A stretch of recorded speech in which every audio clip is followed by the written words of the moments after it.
Good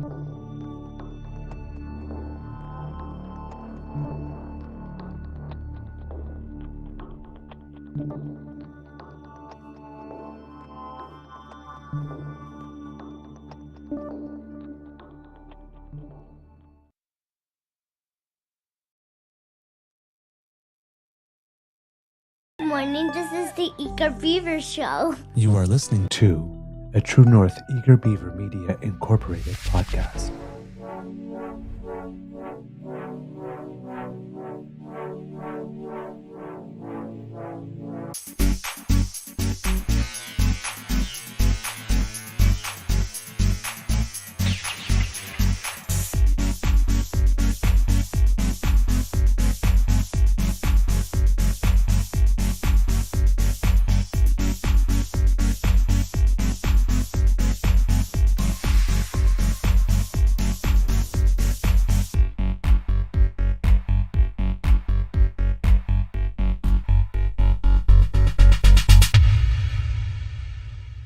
The True North Eager Beaver podcasts are proudly brought to you by our founding sponsors, the Misfit Mysteries from Corvid Moon Publishing, your source for science fiction, fantasy, and cozy mysteries featuring a broad diversity of characters, CanadianTarot.com, your uniquely Canadian online eclectic tarot community, and the Peppermaster, hot pepper sauces made from farm-fresh ingredients to thrill your taste buds and expand your mind.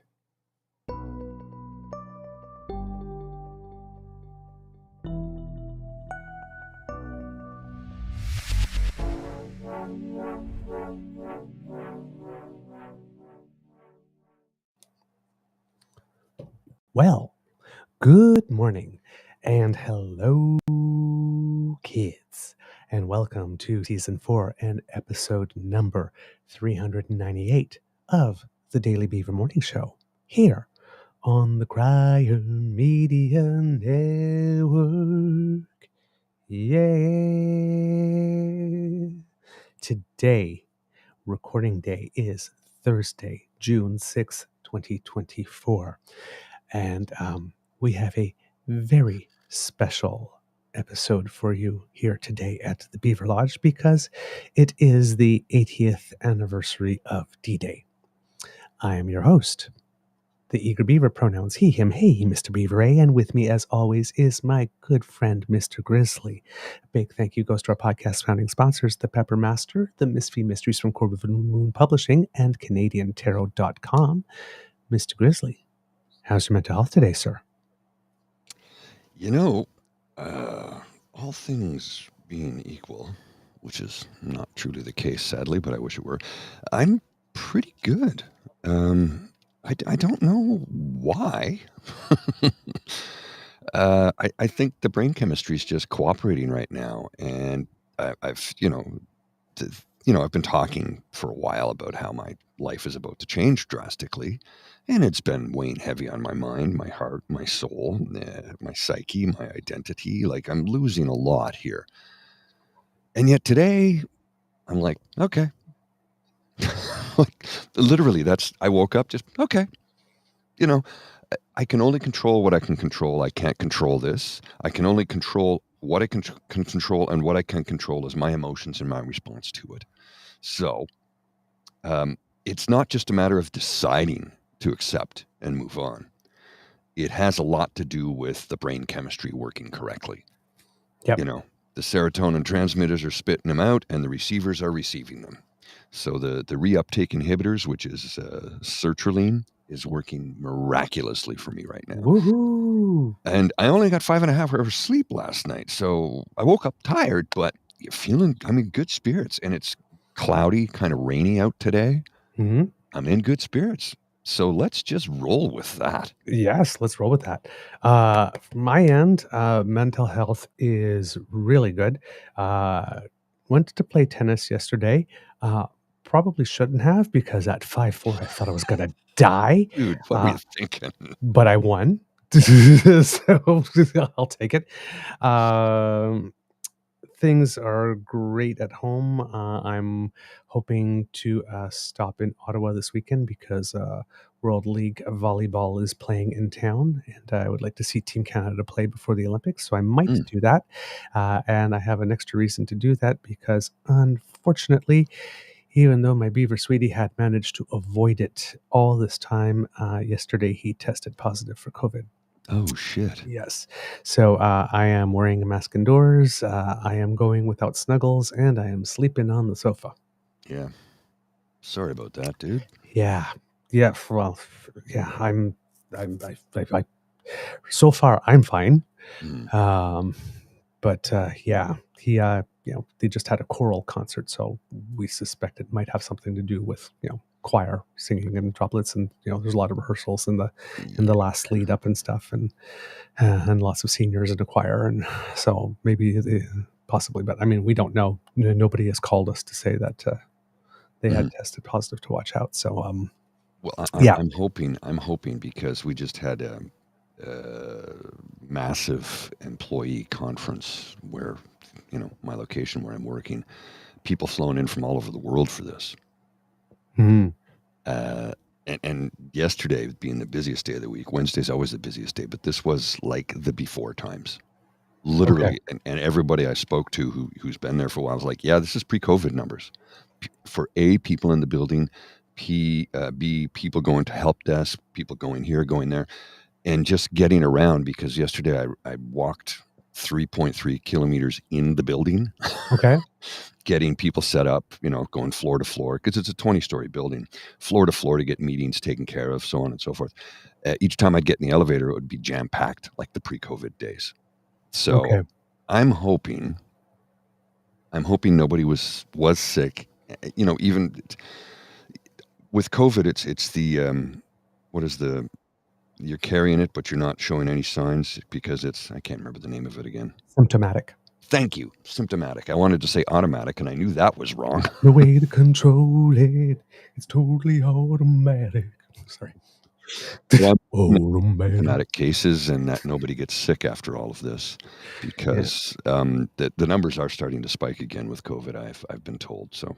Yes, and they're starting to spike. And yesterday, I think it was yesterday or the day before, the government of Ontario announced that, we don't need wastewater testing anymore. Yeah, thanks, Doug. Jesus Now, Christ. of course, that doesn't really depend on the province. The province was just a coordinating mechanism. Municipalities do that on their own. So hopefully municipalities will #resist and keep doing the wastewater testing on their own, especially since, there are small measles outbreaks. And just a couple of weeks ago, there was a meningitis outbreak here near the Beaver Lodge and all that kind of stuff. So, yeah. But yeah, stupid decisions again, right? They told us to make our own health decisions, and then they remove all the data. So just like you can't pull yourself up from your bootstraps, if you don't have any boots, you can't make an informed decision about your health if you're not allowed access to any data. Yeah, if people are given the proper information, they usually make the best possible choice. Usually make the best choice. Usually. Yeah. But when you don't have any data, how do you make the choice? Yeah. Now, kits and cubs, there's lots of news, and I know that you guys are waiting for my take on it. But today we are going to set that aside. We're pushing it off for today. Tomorrow we'll come in hot. Yep. We'll come in hot tomorrow.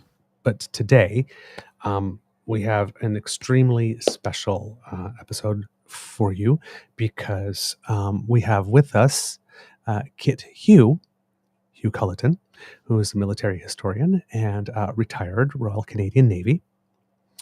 And the most popular, by far, YouTube video that we have on our channel is when Kit Hugh was with us on Remembrance Day 2022 to talk about that. That one had passed the 1,000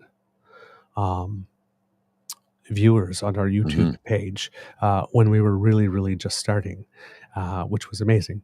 And because we don't even have 1,000 subscribers yet, although my mental health is doing very good because we had a huge jump. We are at 977 and was at 850 when I went to bed. So I don't know. 978. Advertising works, I guess. So I picked up another one during this. We're at 978 now. Yeah, I'm guessing 979. 2 more since we logged on this morning. All right. So I'm guessing we might hit that 1,000 before Canada Day. So thank you so much.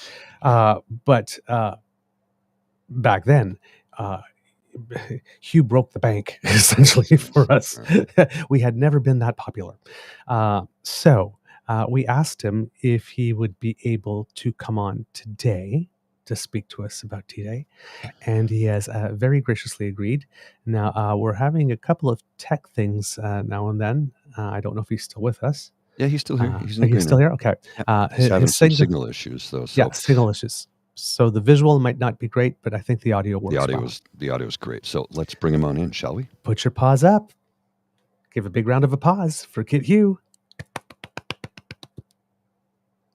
Oh, and now we have no sound. No. We can't hear you, sir.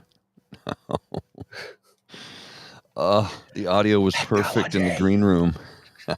Okay, hang on a sec. Technology. I will. I'll call him. Yes. I'll call him and I'll put him on the phone. So Yes. just give me a minute, Hugh, and we'll keep this channel open, but I'll give him a call, and it might be just an audio only interview. So, sir, if you can wax poetic for a moment while I get some things set up on my end, please. Thank you. Absolutely. Now, one of the reasons I wanted Kit Hugh to come on is because, as a beaver, I've crossed the half a century mark, and it's been a very long time since my World War II unit in history class in high school. So I know D-Day is important. I mean, we all know D-Day is important. But maybe it's been a little while since we've had a refresher on what it meant and what it was about. Now, unlike Mr. Grizzly, I'm not from a military family. My brother has indeed served, but my parents didn't, my grandparents didn't, and that type of stuff. So I'm not from a military family. We learned about the Second World War in history class. There's what I got from movies, and and picking up stuff here and there. Okay, just a sec. We've got him. We've got Hugh. Okay. Hugh, are you there, sir? I am. Perfect. Thank you. To the Beaver Lodge and all the family. Hello, my friend. How are you today, and how's your mental health? Je suis très bien, merci. Pardon? C'est très bien, merci. Ah, c'est très bien, merci. Yep. C'est en français. Fantastique. C'est fantastique. Je parle un peu. Je suis à travail. Ah, I'll tu es au leave it at travail. that. I think I just blew basically my vocab for the day. Anyway, yeah, we're doing okay up here. I've switched berths, as they say in the Navy. So I've shifted berths from Belleville. So I'm now actually based out of Lakefield and looking after my dad right now. He, like Alex, unfortunately, is currently under the weather as well. Not with the same issue, but he's got a bad cough. So I'm just doing my best to nurse him back to health. Anyway. Right. I'm so sorry to hear him. Please send good. Hold on. Please send him some good vibes for us, because I will certainly do that. We are hoping to have Kit Hughes' dad something with him, either pre-recorded or something for Remembrance Day this year, because your dad did serve, correct? Yes. Kit Hughes' dad, and I'm working on the book that's going to be a 3-part book on him, my grandfather, and my great uncle Laurie. Great uncle Laurie was an RAF group captain. I mentioned him the last time I was on. Mm-hmm. He won the Distinguished Flying Cross. My grandfather was an RCAF test pilot during the war, and he ran the Ontario Provincial Air Service both before and during the war. He's a bush pilot, old school bush pilot from like 1924. And my dad started off in flying in the bush up north in Ontario for the OPAS, and went on to fly Air Canada 747s before he finally retired not too long ago. So the three of them, between them, have about 155 years of flying experience. So and I've got their memoirs, and I've got the background. So I'm just trying to massage that into a text, and I'm reaching out to the Canadian Aviation Historical Society, and Larry Milbury and Dave Hadfield and some of the other guys who've got some background and some information for me and pictures and things like that. So I'm just putting that together. What remind me, Was your father part of the crew of the Gimli glider? No, he wasn't. He knew those guys, He knew them, and okay. he knew both of them very well. Right. And it was the Gimli glider. Actually, one of his best friends, Mac McFarlane, ran the newspaper in Selkirk, Ontario, just near Gimli, and was the first photographer on the scene to actually capture the picture of the plane on the end of this drag strip with everybody looking at it funny. They were lucky, actually. The nose gear didn't actually, because they had to do an emergency landing and they didn't have hydraulics for emergency. The nose gear was going against the wind. It didn't quite lock in place, so it skidded along in its nose, which actually slowed it down. It was better braking effect than even if it landed on wheels. But no, I've got a big picture beneath by Ken Glossy somewhere of it sitting there with its nose down and the ramps out and everybody standing around scratching their heads wondering what the heck happened, because it's really interesting. Anybody, well, you're an Air Force brat, so you know yes. this. Oh yeah. Anybody who's ever been near an airplane or like a jet plane knows that when they come in, sometimes if they're coming towards you like from behind or through terrain, they can really sneak up on you really quickly. Even an F-18, which is louder than anything, it can really sneak up on you quick. So all these people were doing their drag racing, then they turn around, and there's this silent jet just coming right in at them. But 767s don't glide very well. Can I ask you? I don't know where it is. Okay, yeah, because on the screen it looks like you're not looking. You're looking sideways. Say again, your last. We have your camera is open. We can see you on screen. Excellent. So awesome. yes. Oh, okay, so we great. got the audio from your my phone. notes, Yeah. So just lean over to your left a little bit so we can get you more in frame. There you go. There we go. It's a little blurry, but we've got full audio, so that's the important factor, right? Okay. Right. So we have some. we have comments from the kits here. Hugh wishing, sending good vibes to your dad and all that kind of stuff.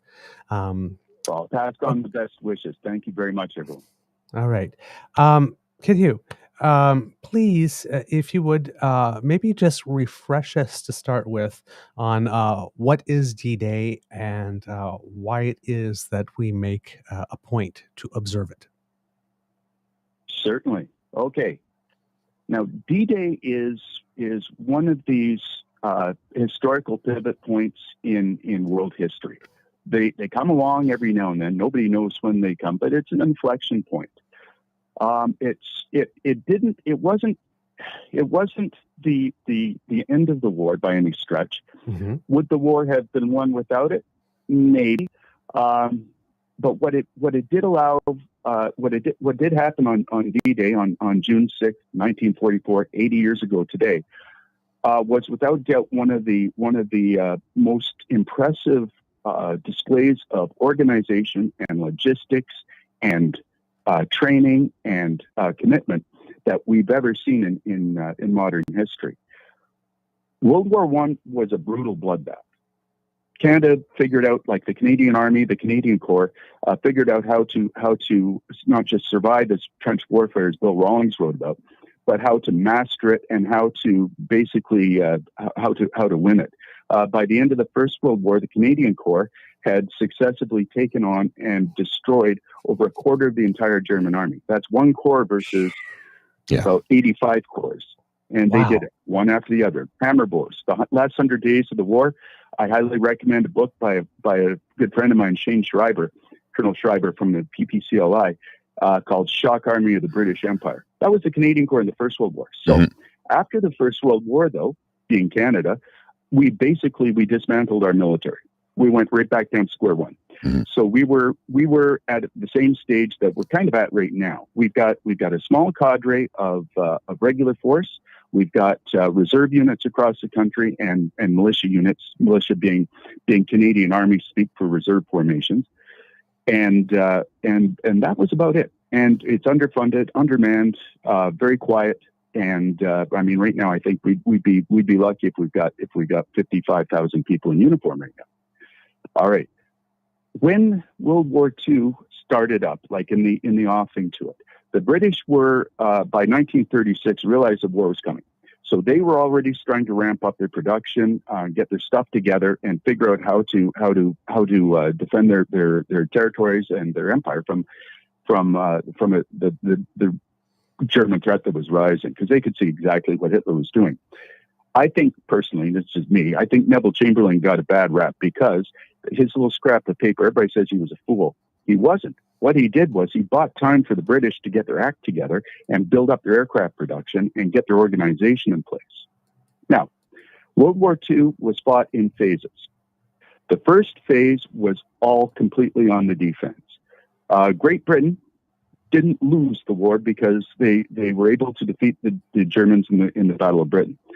In retrospect, looking back and knowing what was going on in the Luftwaffe and in the German military, the Germans never really had a smoking chance because they didn't really understand what they were doing. They didn't have an operational policy or an operational plan that was infused through their armed forces about how to fight a war against Britain. They were making it up as they go along, and they were tweaking on methamphetamines. There's a good book about that called Blitzed, and it's about the use of methamphetamine in Nazi Germany. Right. And they're giving out literally like candy to children. Oh yeah. Because they had too much work and too few people. So what you do is you just give everybody meth, and then they can work a lot better. But anyways, it's okay until it's not okay. Anyways, right. So their organization was organizationally and operationally inefficient and completely messed up.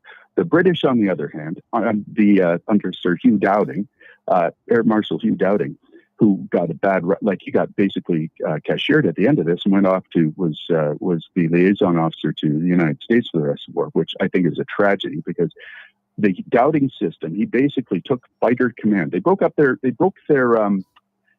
entire defense forces, their air forces, into three groups, into bomber command, coastal command, and fighter command.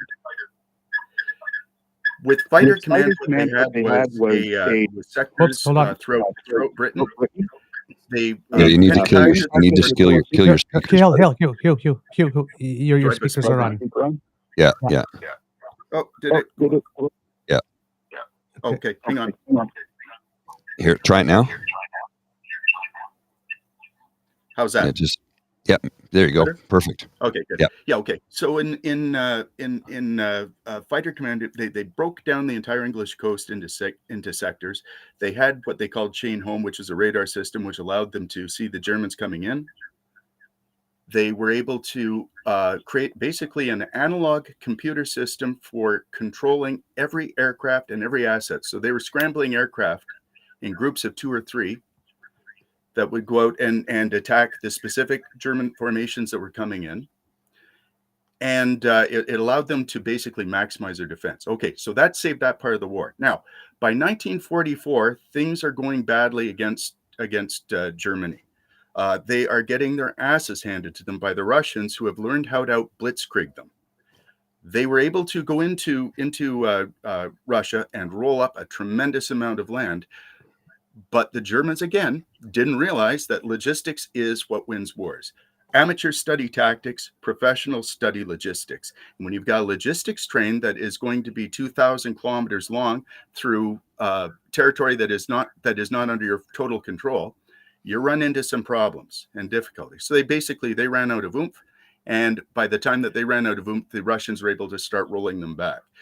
So while this is happening in Russia in the summer of 1944, the Allies, the Western Allies, are being screamed at by Russia, who's doing a lot of the dying, to open up a second front. Mm-hmm. Their first attempt at this was, of course, North Africa in Operation Torch, where the Americans, when they first came into the war in 1992. But then after that, we moved off to the first time that the Canadians actually got heavily involved, and that was the invasion of Sicily, Operation Husky. And that was the seaborne assault on Sicily. A lot of lessons were learned there, including how to drop paratroopers, because a lot of paratroopers got dropped over the ocean and drowned on their way in. So, but anyways, the Canadian Army we had 2 divisions that were deployed there. Turned it into a small corps. And that's where the Canadian military and leadership really got their operational training and understanding about how to both work with a coalition and coalition warfare with the British and the Americans, as well as how to fight and win against the Germans. And of course, it was a brutal grind up the peninsula in the boot of Italy. In fact, one of my cousins, Fred Culleton, is buried in Cesena Cemetery, where he was a forward observing officer with the it was a Eastern Ontario Regiment. But he was a forward observing officer directing artillery fire, and he got hit by a German 88. Anyways, so we have all these lessons learned. Now, while that's going on, the Canadian Army is also building up its forces incredibly in Britain. Britain has become basically the unsinkable aircraft carrier assault ship off the coast of Nazi Germany and Nazi-controlled Europe. And so the Germans know that they're going to be coming eventually and sometime. They set up as best they can through the TOT organization a system of defenses that they call Festung Europa, or Fortress Europe. So basically a series of interlocking defensive positions with artillery and mines and... Oh no, we lost. Oh no! It froze just as he was getting to the best part. Oh. It took them up until about the 9th. Hugh. Sorry, you froze after you said they had artillery. We didn't hear anything. If you defend everywhere, you're defending nowhere, and they didn't know where the landing was going to come. Now, while this is going on in 1943-44, and the Germans are fighting hard against the Russians are again screaming for the Canadians, or for the Allies to do something. So that's why we get to the Dieppe raid. Dieppe was a combined operation between Britain and Canada. Canada supplied most of the infantry forces, some of the naval forces, but it was under the overall command of Mountbatten. Was, for better or worse, he was a dilettante. It was a debacle. They got bounced going in. The formation of ships that were going in to do this massive, huge raid got bounced by a German convoy, a coastal convoy they didn't know about. They didn't do proper research or reconnaissance beforehand. The beach is what they call shingle. So, like, you know, those big round rocks you see down on like the Lake Ontario there, like that really loose stuff that's really hard to walk on. That's basically what the beach at Dieppe was, which meant that the tanks couldn't do anything. There was a 6-foot seawall at the end of the beach that they couldn't climb. They didn't have any way of breaching it.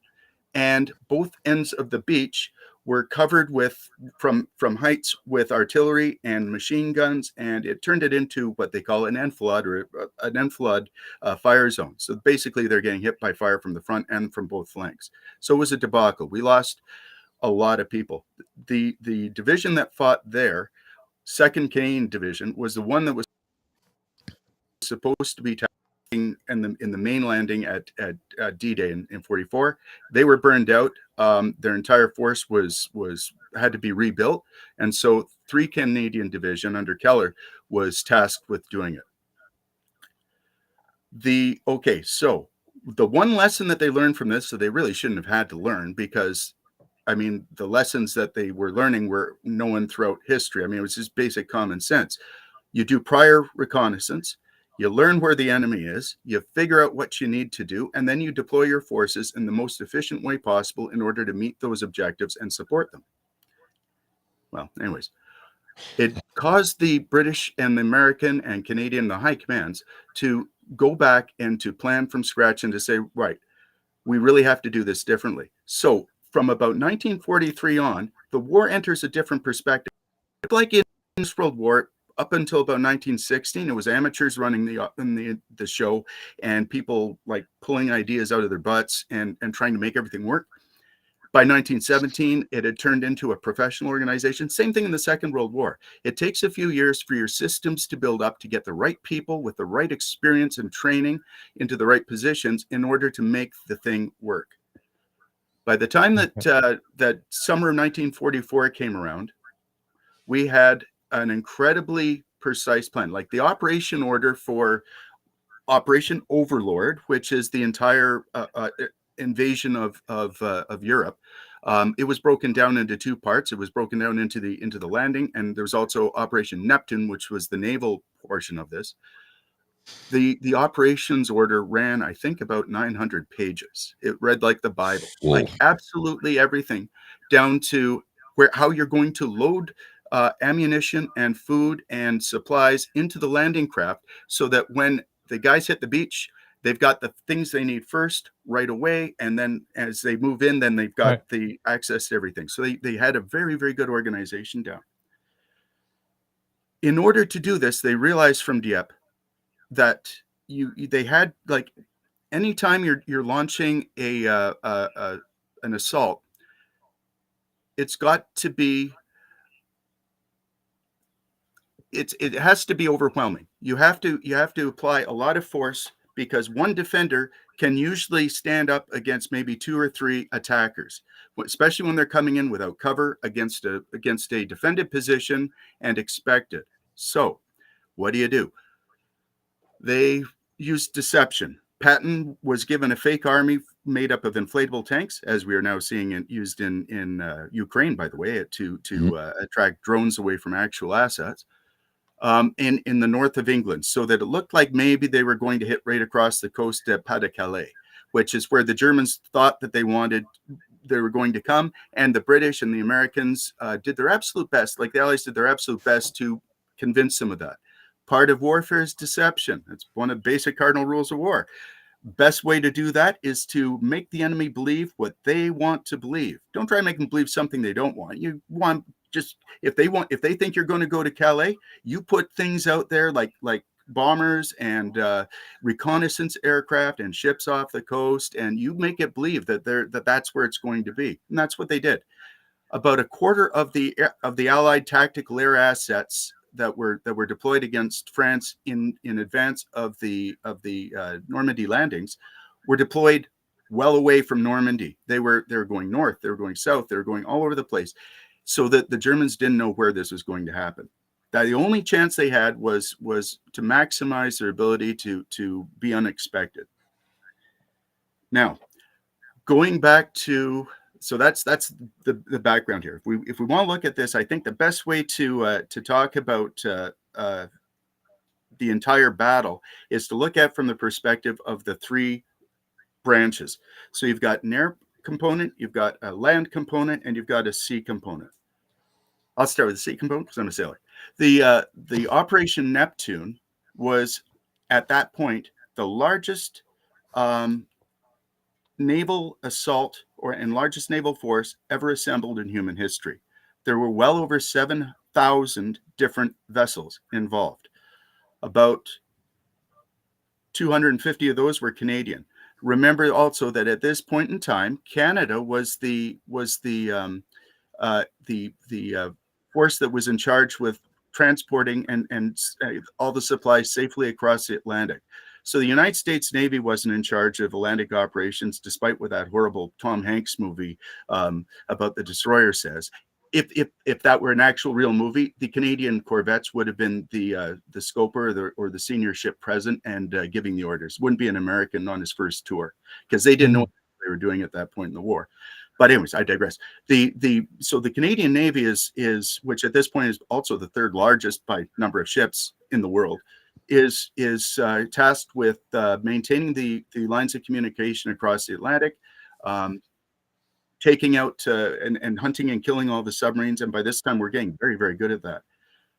We still also have an offensive force that is used tactically. So destroyers like Haida and Huron and Algonquin are going to be along the shore with their 5-inch and 4.7-inch guns, lending fire support, pinpoint fire support. Everybody thinks, well, battleships are great, but a 16-inch battleship round, they're impressive as heck, because it's like 3,000 pounds of Volkswagen going over your head at about 2,500 feet per second. They only can do so much, and they're not very accurate. For taking out beach defenses in order to support the landing, in order to suppress positions, they needed a lot of firepower from smaller ships that could direct it very quickly. And so they had to build an organization between the ships and the shore, the beach masters and the landing craft, in order to organize this entire system. Absolutely phenomenal organization. The entire invasion had to be led first, though, by minesweepers. The Germans had mined the entire channel. And we're talking like those big old mines there with the horns all over them that you punch into and they blow up and things like that.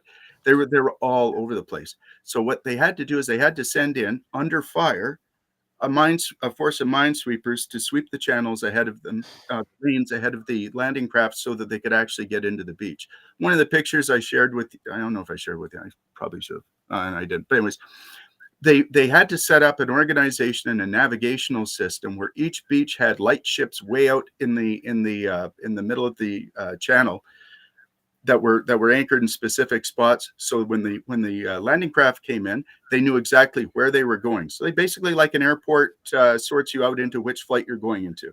All these ships are coming across. It's rough as heck because, well, we'll get into the weather in a bit.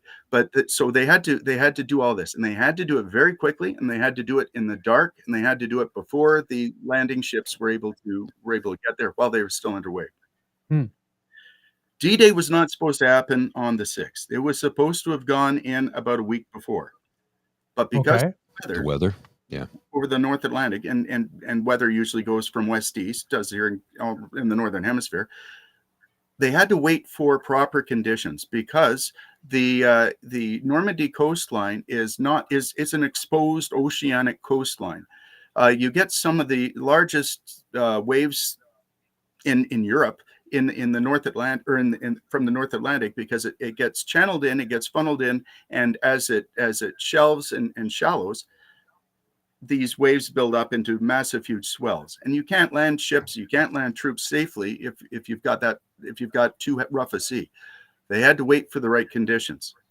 Do you not find the irony in that, though? Can't land them safely because they're about to march into machine gun fire. Yep. That is even secondary at this point. Right now, we just have to get the guys to the beach. Before that happens, you have to prepare the beach for the landing. Mm-hmm. How do you do that? Okay, that's where the Air Force comes in, and where a big, huge bun fight happened about a couple months previous, 3 months previous, where Bomber Harris, like Arthur Harris, who is he's the Air Marshal in charge of Bomber Command, including 6th Group, which was the Canadian Air Force portion of the heavy bomber force.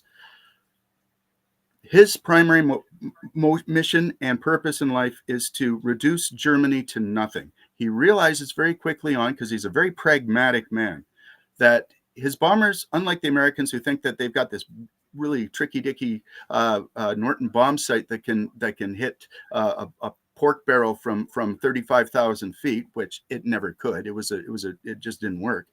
And they believed in daylight bombing so they could beat precision, and really tight formations of bombers so they could cover each other off and protect each other from enemy fighters and things like that. Well, anybody who's seen that show Masters of the Air, mm-hmm. It didn't work out very well. Their American attrition rates, and even Bomber Command attrition rates early on in the war, while they were learning these lessons, were on the order of infantry at the Somme in 1916. Wow. Like, for people who don't know what that is, if you were like a 30 mission tour, which is what was expected in the RCAF, you had a 1 in 25 chance of actually making that. It wasn't a matter of if you're going to get shot down or injured or killed. It was a when. And yet these guys still got in these planes, and they're like, I had the honor when I learned how to fly. My flight instructor was Frank Montgomery, who was I think he retired. He was a squadron leader, so like a major. He was a Pathfinder pilot flying a Mosquito bomber, twin engine wooden bomber, over Germany to mark the targets with flares and white phosphorus bombs and things like that, so that the bomber streams coming behind him, the Lancasters and the Halifaxes, would be able to see where the targets were. That was dangerous work. The man was like, he didn't fly a plane. He just put it on, strapped it on, and wore it like you and I would wear socks. It was pretty awesome to watch him fly. Anyways, So so Bomber Harris's job is this. He sees strategic bombing as being the only way that they can use that force to bring the most hurt to the enemy as possible and end the war as quickly as possible. He's extremely pissed off at Eisenhower for demanding that Bomber Command gets taken off of this and put on to preparation for Normandy. So there's a major fight there. But Harris, being a professional, he puts up the fight as best he can, but when he's given his marching orders by his bosses, he says yes, sir, and he gets on with it, and he does it very, very well. A German officer, an Oberst Hans von Luck, he wrote a book about, well, I think it's called Panzer Commander, but he was in Normandy as a what was it? It was Kampfgruppe von Luck, so fighting group von Luck. So he had an amalgamation of forces, mostly based around some tanks and some armored personnel carriers and things like that. He described one of these heavy bomber attacks behind the line into the area like where the reserve troops were forming up at Normandy, and he said it was absolutely overwhelmingly stunning. There were tanks by the time the bombers were done. There were 80-ton tanks and vehicles that were flipped over on their back. People were just wandering around in a stunned fog, bumping into trees, and it was. He said it was completely devastating and demoralizing. Now, so that's what they're doing. So they're using the heavy bombers to destroy communications between the rear areas where the Germans have their reserve forces, 2nd or 21st Panzer Division, which is a very good division. The friggin' Hitler Jugends under Kurt Meyer, who should have been shot as a war criminal. He executed some Canadian prisoners he caught. And a few other of these formations there. So they basically are creating a barrier of destruction between where the enemy supplies and support troops are and where their forward units are. So you basically are isolating the forward elements from their support. Once they've got that done, and they're doing that in about a week beforehand, and remember, they're also doing this all the way up and down the entire seaboard because it's important to make sure that the deception stays in place and to keep the Germans believing that's going to be Pas-de-Calais as long as humanly possible. While that's happening, they've got their forces lined up and mustered in Portsmouth and every little port along the southern part of coast of England. 7,000 ships filled with troops, filled with equipment, filled with artillery. There's some that were specifically designed for this operation. You might have heard of something called a funny tank. There were these things. If you go up to the War Museum in Ottawa and you get a chance to look, there are these Sherman tanks there with these canvas screens that they would put up like awnings around them and seal them off, sort of. And then they could float these tanks with a little motor on the back there, a little propeller at the back there. So they would swim into the shore so that when the soldiers were ashore, they realized that they needed tank support, armored support right away in order to take out and clear the pillboxes, the artillery positions, and suppress the enemy while the soldiers moved in to breach the defenses and get in behind them. Not all those guys made it ashore, especially in rough water, because the freeboard on them was about 6 inches. And I don't think you need to know that a Sherman tank doesn't float very well, and they go and they're down to the bottom. Most of these guys who were driving were actually, I met one of them from the Ontario Regiment? Yeah, he's the Ontario Regiment down in Oshawa. He said, yeah, we rigged up boards and everything so we could steer and control them with our feet, so we would be sitting on the deck so that when the thing sank, we might have a chance of getting out. Anyways, so they get those in shore. They have other tanks that have massive, huge fascines on them to breach the seawalls. They've got other tanks that are designed, well, they're equipped like with flamethrowers, with 240 millimeter spigot mortars, things like that. Like they did the amount of detail that went and planning that went into D-Day is off the charts, and it was successful. We had 5 beaches. The Americans were in the south. Britain was just to the north and to the south of the Canadian at Juno. So it was Gold, Juno, Sword, Utah, Omaha. I think I got those backwards, but those were the code names for the beaches. Each of them had a specific task and a specific operation. On the Canadian sector, it was 3 Canadian division that was tasked with the landing. Of 3 Canadian division, you had the well, I think it was they did it. When you do a military operation, usually it's, think of triangles. You will either have a situation where if you're advancing to contact, you will have 1 up and 2 back, as they call it. So you've got a formation, 1 formation in front that will make contact with the enemy, and 2 formations behind on either side of them, so you can maneuver them to assault the position once it's fixed in place by the company or the unit in advance. Or you have 2 up and 1 back. Usually for 2 up and 1 back, which is what they did at D-Day, that is for maximum shock. What we're talking about when you do an assault like this is, well, Schwarzkopf called it shock and awe. It's shock warfare. It really, really is as brutal and basic as football. You are literally pushing and marching people forward into the fire, getting them as far forward as possible, as fast as possible. Your only way that you're going to not die in greater numbers is if you get people off the beaches, get them under cover, and get them through the enemy defenses as fast as possible. So they went up with that. So there was the 3rd Canadian Division with 7th Armored Brigade as an armored force that was in support of them. Offshore, you had battleships, everything from battleships all the way down to landing craft filled with rockets, and even 25-pounder like land-based artillery guns that were coming in to the beach. These guys were firing rounds in just to thicken up the barrage as they were going into the beach, and probably weren't going to hit anything, but it keeps the enemy's head down and suppresses them until you get your troops as close as possible to them. Anybody who's ever been around a rifle range or has ever served like in the military and done the work where you're in the butts when you're doing a range shoot knows that, like, when bullets are flying past you, it sounds like a firecracker or a whip being cracked by your head. Bigger bullets are louder, smaller bullets are sharper, but you hear all the snap, snap, snap, snap going off all around you. That is so it doesn't matter if you're actually hitting the enemy in some situations, as long as you are suppressing their positions. If you've got the guys in their bunkers who are scared to go up and look out their slit windows or shoot out because there's concrete dust chipping in their face there, and they hear all this noise going on, that's okay. That's perfect, because that will allow you to get your troops up as close as possible to drop satchel charges and grenades into it or flamethrowers and to destroy these positions. So there was some the only issues, Canada did really well at the beach.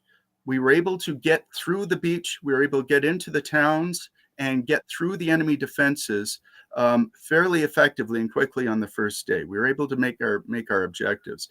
The Americans to the south, where they were actually going up against a fairly steep cliff, had some more difficulty, as seen in Saving Private Ryan. Right. That sometimes in history classes, just the first portion of that movie, and I call it Omaha Beach. Aren't you glad you weren't there?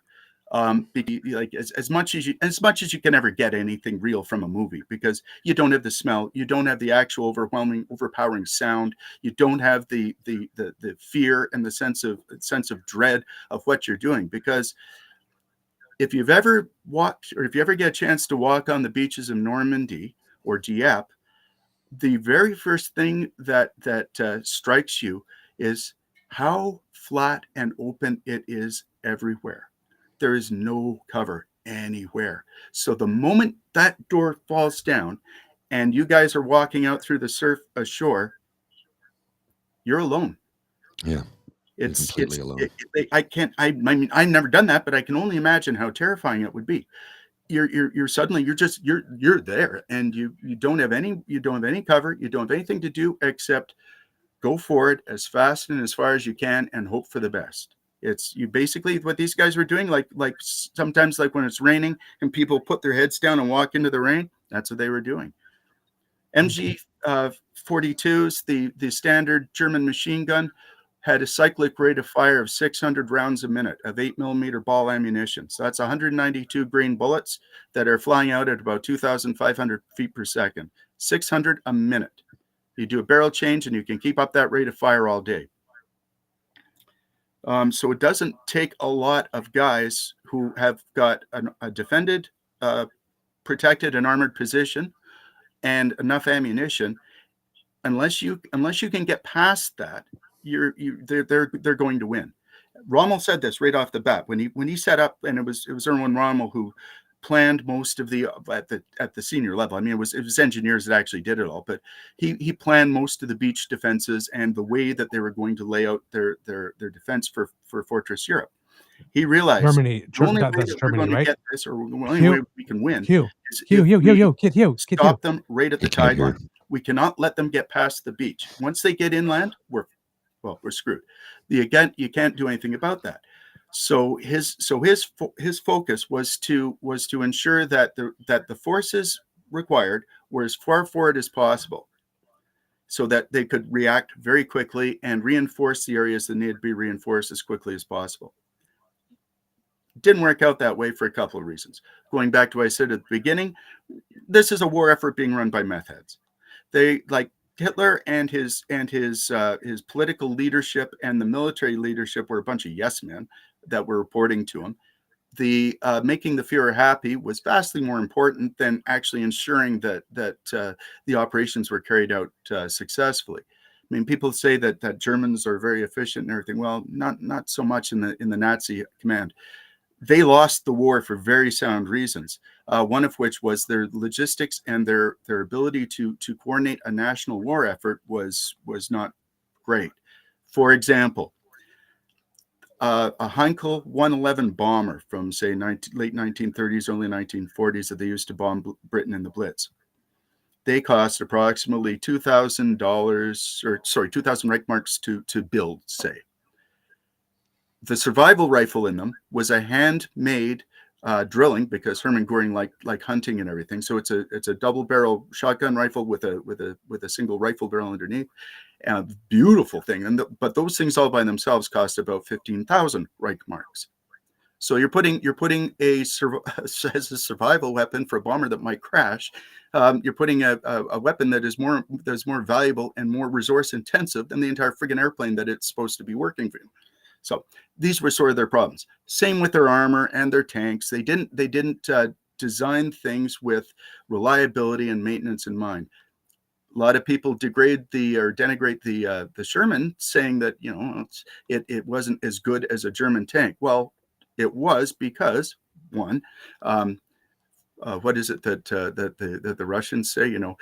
Mass has a quality all its own, or quantity has a quality all its own. Same thing with the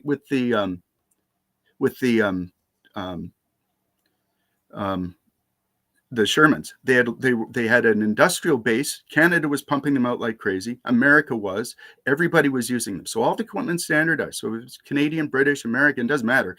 Everybody's got the parts, so they can help each other out. All these tanks are easy to service. You can do an engine swap on a Sherman, and a lot of them are using aircraft engines, actually.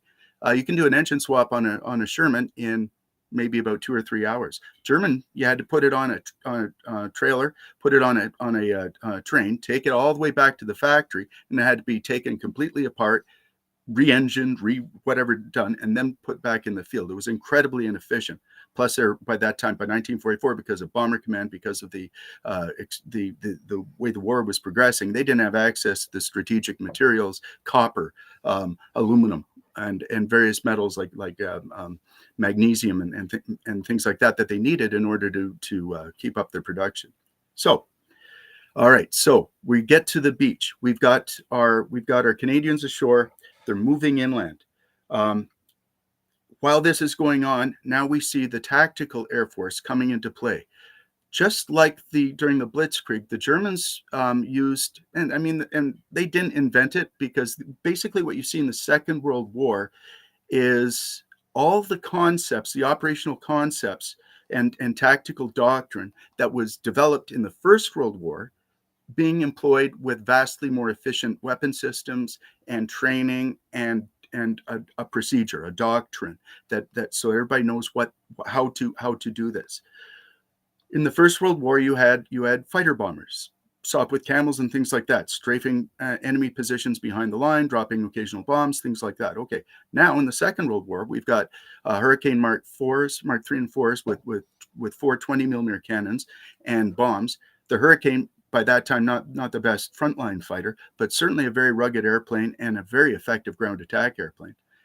We've got the Hawker Typhoon, which is the sort of like the son of Hurricane, and those things are absolutely amazing. It's got a Napier Sabre engine in it, a little problematic at first, but it's a 24-cylinder engine. Basically, take 2 Merlin engines like what you have in a Spitfire or a Hurricane, and you cut the crankshaft in half and you put them all together there. So you've got basically two banks of 12-cylinder engines there. So you've got like over 3,000 horsepower with the superchargers, able to loft an ungodly amount of firepower, including 2-inch and 4-inch rockets, as well as bombs, as well as 4 20mm cannons with a lot of ammunition.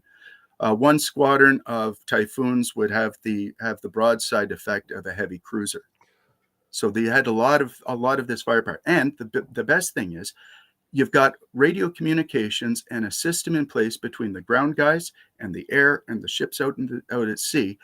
Everybody has their buddies. And so the forward observing officer, when he's going forward with the troops, runs into an enemy entrenched position, got machine guns or an artillery piece, and it's starting to chew up and it stopped them. Okay, you call in a destroyer, and you know your destroyer because you know these guys. You've been working with them and training with them in the lead up to this. You know the ship that you're dealing with, and they know you. So the units were sort of teamed up with each other.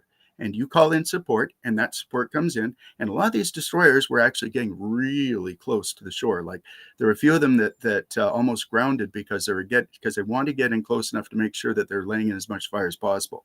When you get in that close, not only do you have your main guns off of a destroyer, but destroyers also have a lot of anti-aircraft weapons, which are also very effective in an anti-personnel shore bombardment effect.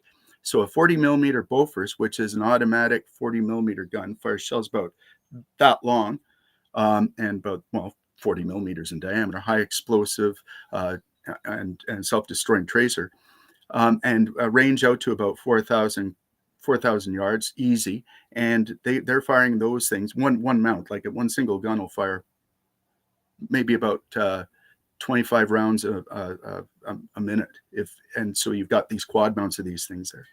20mm cannons. You're just changing the boxes on them. And because they're shipborne, you can have water-cooled systems as well. So there's a whole pile of naval ordnance that is going over the heads of these guys who are coming in through the beach there and keeping the Germans in place while they're advancing.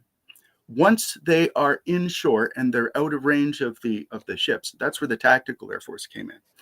You've seen pictures of these aircraft if you get a chance, and you'll know they've got what they call invasion stripes on them, because airplanes, like when you're a soldier on the ground, you see an airplane, you generally assume that it's probably not going to be friendly, so they have tendency to shoot at them. So what they did for all of the Allied aircraft is they put white and black stripes on the bottom of them, so everybody knew whose side they were on. At that point, they weren't worried about stealth. They weren't worried about hiding from the enemy. They were there to lay a beating on them. So they wanted to make sure that they didn't have blue on blue firing instance or what they call friendly fire. It ain't friendly, but it's blue on blue situation. So you've got these aircraft that are coming in. Now, these aircraft are also being vectored and directed by either guys on the ground or guys in smaller airplanes who are orbiting around. The little Taylorcraft Oster with a straight 6 little Gypsy Major engine in it was a what they call a STOL airplane. It was short takeoff and landing. So it's a nice little plane. My dad actually rebuilt one when I was a kid, and I think it's, where the heck is it now? I think it's down in Titusville. Anyways, so they've got a pilot who's flying around, and they've got an observer who is directing and coordinating the air assets. So basically, you've got air traffic control over the zone here, so that while when one formation is coming in to lay waste on a target, other formations are circling up above there, waiting to be vectored in to do it. And they're coming in from different directions. They've got their doctrine down so that the enemy doesn't know where they're coming from, so they can't, so not flying into it. defense is like when, especially with aircraft, is non-linear. The more airplanes you have around that are attacking from different directions, the way more hard it makes the defense solution to target them coming in. You get overwhelmed very quickly. So that's what they're doing, and that was from pre-dawn to after sunset on the first day. Now, what is the? I guess I've been babbling along here for a while, so I'm just gonna I'll just go on here, and I'll give you the prologue, I guess. The D-Day was, as I guess to quote Churchill, it wasn't the end of the beginning, it wasn't the end, but it was certainly the beginning of the end. What D-Day did was it ruptured the German ability to control their territory. From the time of June 1944, the war only lasted another 10 months. Could have been a little bit quicker if there were mistakes that were still made, Market Garden being a major one, where they tried to do too much too fast and they got overconfident.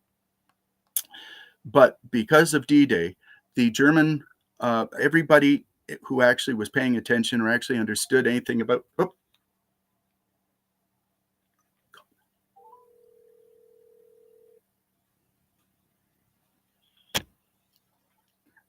Hello. Hi there. Can you hear us? Yeah. I don't know why. No, Hugh, okay. Stop for a second. Stop for a second. By the end of the Normandy operation, the German army was functionally in the West was functionally destroyed and annihilated. It was a fraction of its former self, and it was never able to again maintain a strategic initiative. What they did at the Battle of the Bulge was shorten the war because it was a last ditch and it was pointless. By the end of the Normandy operation, by the end of the Norman summer, by August 1944, every German officer, every German soldier, anybody who actually had a wit about them knew that they were screwed, that it was over, it was done, and there was nothing left to do except to surrender. The fact that they didn't was because they were being led by a bunch of methed out fanatics. But so if D-Day has any major value, and it does, is it's the strategic effect it had on absolutely splitting and dividing the German ability to defend their homeland. After the landing, they were on the strategic defensive and retreat all the way back to Germany.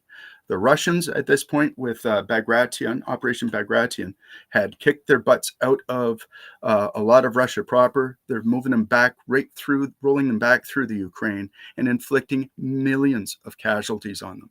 I mean, it's what happened on the Eastern Front is absolutely worth its own story.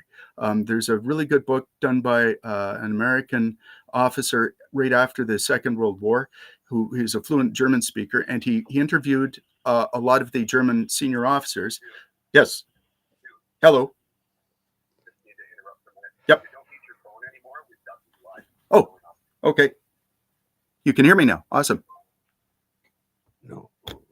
Okay, can you hear me now? We could hear you the whole time. That wasn't the problem. Oh, I'm sorry. You can't hear us. I can hear you now. All right. Well, I'll make it quick and I'll wrap it up then. Okay. The thing is with it, this was the Malachi crunch that slammed the Germans. How's that?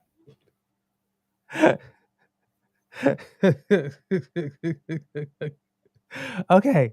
Did I screw everything up? No. It's just that we couldn't ask you questions. Oh, I'm sorry. You were saying things, and we were trying to intervene to get more details about certain things that you would just. So we couldn't. It just Okay. So it was a logistical, one of the greatest logistical endeavors in human history, and Canada did very well because we very much punched above our weight in this in these events. So we have the landing, and we got behind the defenses and all that kind of stuff. why I want to get the kids in a sense of why it was important to do this and why this day was seminal or very very very special, even like transformative in Canadian history, and how Canada was perceived on the world stage before and after this. Putting it in that context, this was the first war that Canada fought as an independent country. During the First World War, when Britain went to war, we went to war automatically. In this war, we declared war on Germany, and we went to war as an independent country. By the end of this war, Canada had the third largest navy on earth, behind the British and the Americans. We were the theater commanders of the entire Atlantic. We were in charge of all the anti-submarine operations, and we destroyed about 75% of the entire U-boat fleet. We had an army of professionals. The Norman Summer, as it's called, was where the British and the Canadians secured took the brunt of the German attacks and destroyed them in place, while the Americans launched Operation Cobra to the south and basically gave them a right hook around, and they rolled them all up. We almost completely destroyed them at the Falaise Pocket. There were some issues there, and some of them escaped, but it didn't really make much difference, except it just might have lengthened the war by a month or so. At the end of this war, Canada wasn't just a junior partner in an alliance. We were an independent country with a reputation, and we were seen on the world stage as being equal in every way possible, not size, but certainly politically and morally, to the United States, to Britain, to other countries that were involved. We were part of the family of nations, as it were. So we got invited to the big players table. Because of our participation and the sacrifices that the nation made in the Second World War, the United Nations came about. That would not have happened without Canadian involvement. Pearson, for example, peacekeeping, the idea that collective defense is the best way to prevent wars in the future. Without the Canadian involvement in the Second World War, would we have had a Third World War? Maybe. Possibly. I don't know. That's what ifing. So you can't really do that in history. Right. But we certainly punched above our weight during the conflict, and certainly afterwards. My fear that we're kind of been resting on our laurels for too long, and we need to actually boost that up a bit, especially given climate change and what's happening in our Arctic. It's time to start getting serious about defense again. We can no longer, like in the 1930s, it was said that Canada is inflammable materials in a fireproof house, far from danger. We're not like that. That wasn't true at the time, and it's certainly not true now. Yeah. Our interests are completely interlocked and intertwined with the rest of the world. We learned a lot of those lessons on the beaches of Normandy. All right. So Canada punched above its weight. It gained respect internationally. It was sort of our, for lack of a better term, coming out party in terms of being a player on the world stage. A lot was asked of us, and we did a lot. I think I remember reading somewhere that relative to, proportionally to the size, I don't know what you call them. The Canadian war effort, battalions or whatnot. Yeah, the size of the war effort. Canadians probably took the biggest hit. We certainly had, we didn't take in terms of overall casualties or percentage of casualties. No, we did certainly. Proportionally speaking. Proportionally, yeah. The Russians. Well, nobody's really sure how many millions of people they lost. True. But it was well over 12 million people, both military and civilian. But we certainly, our casualties weren't as heavy as they were during the First World War, because we did better planning, and we had a different philosophy. In order to avoid becoming cannon fodder, we turned our military and our national war effort into not just a military war effort, but also a logistical and training exercise. I didn't mention the British Commonwealth Air Training Plan, which allowed Bomber Command and allowed all these aircraft to actually be used as effectively as they did. But everywhere across the country in Canada, there were air bases that were constructed, and people from all over the world, Americans, Commonwealth, Canadians, New Zealanders, Australians, would come here and would learn how to fly and would trained how to operate as a strategic and a tactical air force. Mhm. And I think we I live also- near one. oh yeah, you do. You do. Yeah. You live near about 3 of them, actually. Yeah. There's 2 down in, well, there's Trenton, of course. There's one down at Mountain View in the county. There's one over, it's called Mohawk, but it's down by Deseronto there in Tyendinaga. Mhm. They're scattered all over the country. But close to where I live, Gimli was close one to as where I well. live, yeah, but close to where I live in Kingston specifically, I heard that like right close to my house there was a landing strip originally. Yeah, actually, yeah, you're in the north end there. Yeah, yes, Yeah. there was. They and so all these training locations, the Air Forces as well, they rotated all their flight crews, so their combat crews through it. Rather than like the Japanese had this problem during the Second World War, they would put their pilots, who at the beginning of the war were probably the best in the world, into their combat formations until they died, and then they didn't have them anymore. What the Americans and the Canadians and the British did was they made sure that when after a certain percentage of time, they would take some of their best operators out of the squadrons and send them back, like my Uncle Laurie did this, and give them a training base so that they could be in charge of ensuring that the new lessons that are learning, because remember, war is always an evolution of everything. The defense changes, so the offense has to change all the way through. Right. So the most recent lessons learned are being taught to the people who are coming into the fore. That's why we were able to by 1944, 1945, absolutely devastate the Luftwaffe. They were still able to put up some planes, and they're still able to make planes, but they didn't have any pilots left at the end of the war enough to do the job. Gotcha. And frankly, their aircraft, like everybody talks about, the wonder weapons and things like that, all that did was dilute their resources away from things which would actually have helped their war effort more. I mean, people look at the Bismarck and say, wow, what a beautiful ship. That's great. I'm like, well, Bismarck and Tirpitz, they could have made 25 subs each for the amount of metal and construction that went into those ships. It was a vanity project. Nazis were all about flash and the look. They were not about the structure, the logistics, the training, the boring stuff that actually wins wars. If that was one thing that Canada did really well, it's that we figured out how to build a system to create victory and the conditions for victory. Mm-hmm.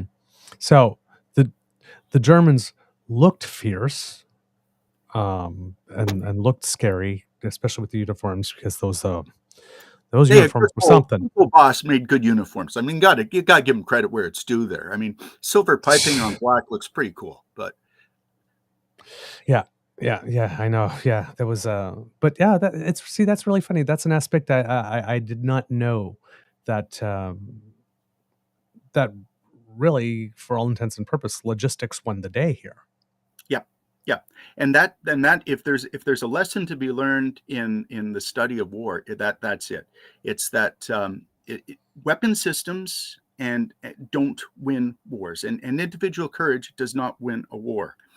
You need that, but D-Day was won by the people who figured out how to load the ships, how to get everything aboard, so that it would be getting off the ship at the right time, in the right place, in the right quantity, to the right people. Leadership and bravery were the guys who got the soldiers to get off the landing ships and go into combat. Couldn't have had one without the other. It doesn't work. But without that support, without that basis, bravery is pointless. Japan's problem right there. What did they do by the end of the war? Because it's the fine line between bravery and stupidity, right? Yep. Massive amounts of bravery, but no ability to back it up with the supplies and the resources. Interesting. So we're 80 years later now, and there are ceremonies and there are things going on. I think most of the ceremonies are actually done for the day over there. Yeah. Why? How would I put it? I saw some troll on Twitter like this. And Really? the only reason I'm mentioning the troll is to be able to bring the question.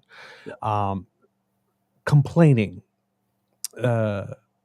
Why is the prime minister still there? The ceremony only lasts 3-4 hours like this. And then, it's like he could come back, because of the whole news that just exploded with regard to foreign interference. Saying the whole place, it's a dumpster fire here and he's going over there. It's like, it's the job. Mm-hmm. Why is it important for the people that happen to be hate watching us like this and that are going to complain about, the carbon that he used and he should be here instead because, we just found out this news. Why is it important for our prime minister to be, regardless of stripe, regardless of whether you like him or her or not, or them or not? Why is it important for us to actually be there on these commemoration days? Well, the prime minister is there doing two things. He's representing Canada in probably one of the most important military ceremonies, memorial ceremonies in the last 25 years. He's also there with there are Canadian veterans they're getting very old now, but who made that trip and that pilgrimage back to that place. He's there because, and for any trolls who are complaining about this, they might want to remember that they have this ability to complain because of what those people did. Thank you. That's where it is. We would not be living in the world we're living in, good, bad, or indifferent, but certainly a hell of a lot better than it would have been without the absolute determination and sacrifice of hundreds of thousands of Canadians, men and women, who gave their all, either here working in factories, and there are a lot of, and building the weapons of war, or training people, or going overseas, or in the merchant marine, who are taking all this equipment and people across the Atlantic day after day after day, risking their lives. The soldiers who walked across the beaches into frigging machine gun fire to take these positions and end the war as quickly as they can. We stand on the shoulders of giants, and I think it's right and proper that we memorialize that and respect that. Mm-hmm. Yep, I agree with you. Now, the prime minister was going to be attending two services. The first one, of course, for Canadian, but then he was going to go also to attend the ceremony for the landing at Omaha Beach as well. Can you tell us? I know we weren't involved in that one, right? Because that was the Americans, right? Yeah. Yeah. Why would our prime minister go to that ceremony as well? Well, first off, you got to remember that at this stage of the war, even though the Juno sector was the Canadian beach, Canadians were involved all the way across, as were Americans, as were British. It was an integrated Allied operation. There were Canadians on the beach at all five. There were Canadians supplying air cover, supplying fire support from the sea at all five beaches. It wasn't just we're over here, you're over there sort of thing. So there was a Canadian involvement across the board. But also, I mean, these are our allies.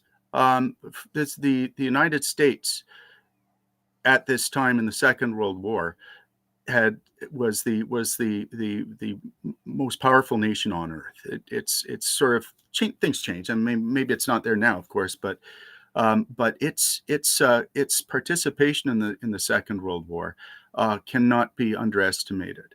I think it's important for our prime minister to be there to respect and honor those sacrifices as well, just as the Americans are at Juno to respect and honor our sacrifices.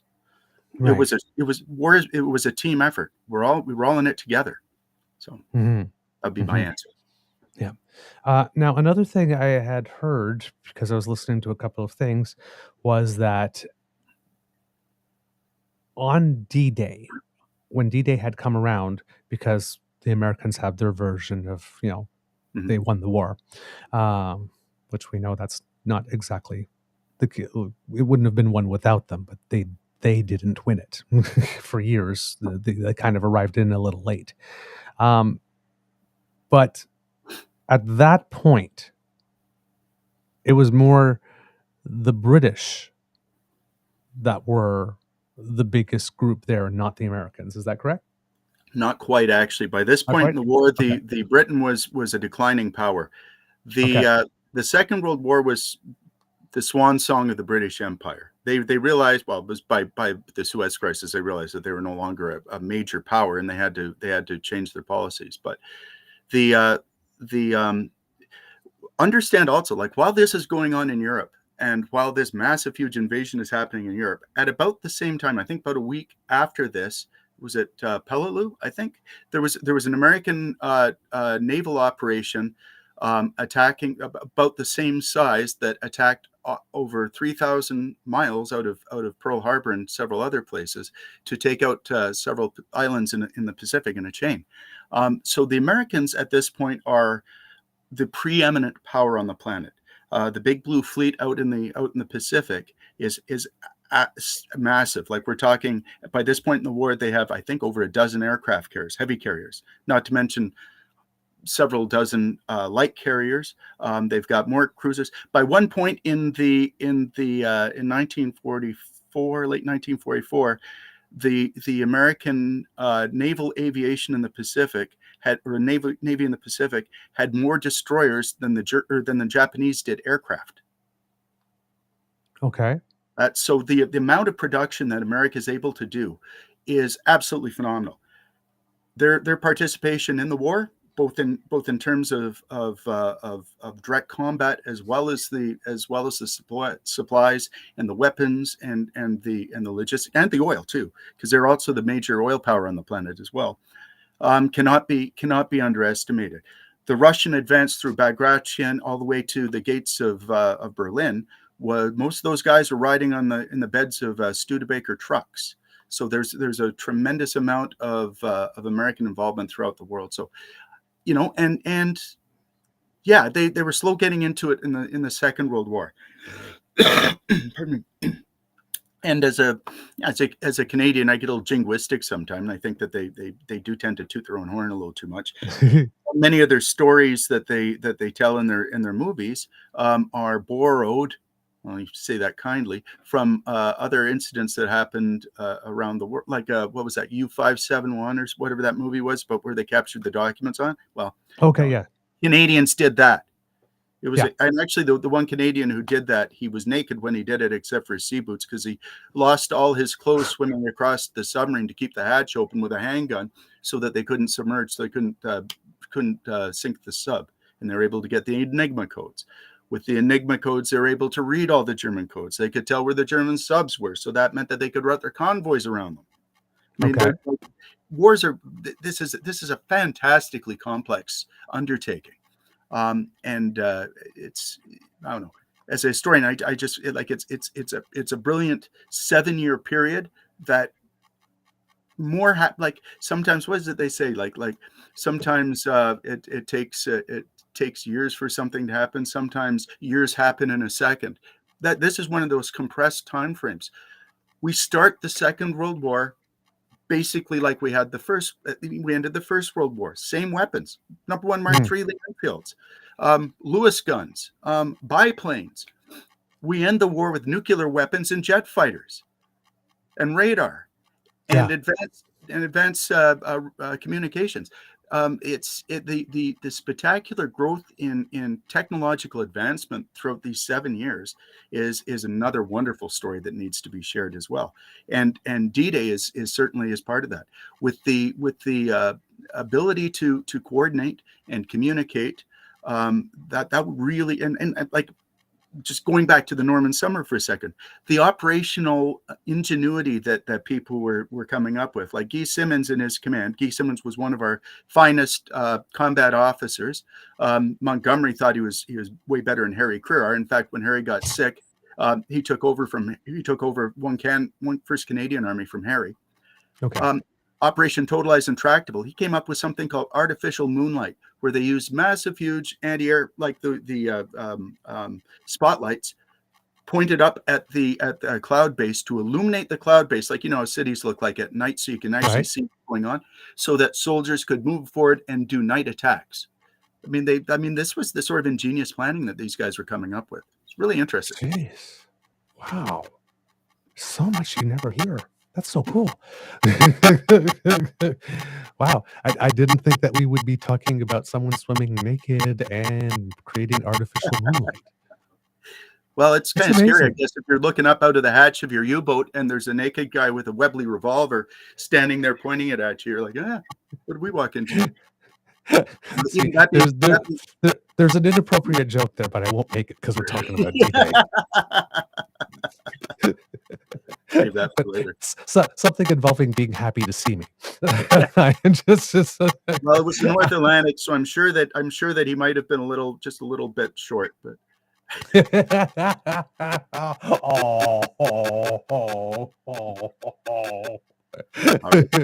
And we've gone off the rails, kids. All right. I was not expecting that. Well played, sir.